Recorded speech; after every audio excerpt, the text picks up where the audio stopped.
अब क्या कहते हैं, राजा डूबे मान में पंडित चतुराई रे, और ज्ञान गली में बंक है तन दूर में लाई रे। राजा को यानी थोड़ी सी पोस्ट किसी के पास प्राप्त है, सुख का सांस है, टाइम पर टूक मिल रहा है, कोठी कार है, और सामने गुट्टी लाने की माया फालतू मिल जाती है, तो उनको तो अभिमान गणा हो गया, वो तो मालिक के निकट इसलिए नहीं आते।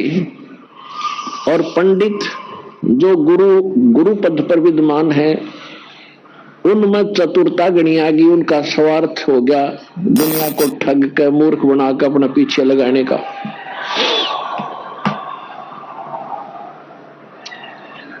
राजा डूबे मान में पंडित चतुराई रे, ये ज्ञान गली में बंक है तन धूर मिलाई रे।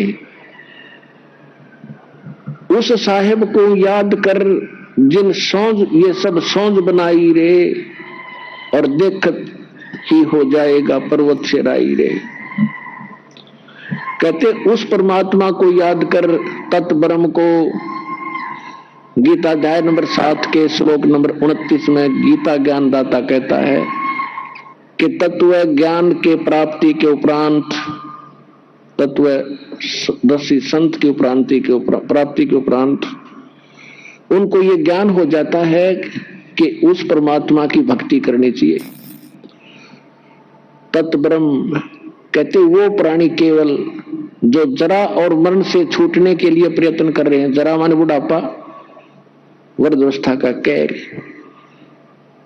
और मरण मृत्यु, जो जरा और मरण से छूटने के मोक्ष प्राप्ति के लिए जो साधना करते हैं, संसार की किसी वस्तु की इच्छा नहीं करते, अर्जुन वो तत्ब्रह्म से और सारे इन कर्मों से और सब अध्यात्म ज्ञान से कंप्लीटली परिचित हैं।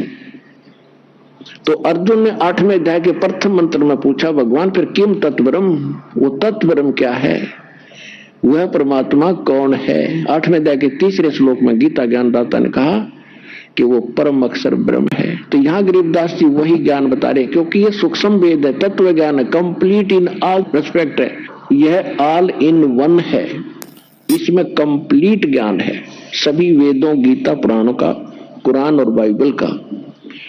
इसमें क्या कहते हैं परमात्मा, गरीबदास जी कह रहे हैं परमात्मा की वाणी को कैसे सुना रहे हैं।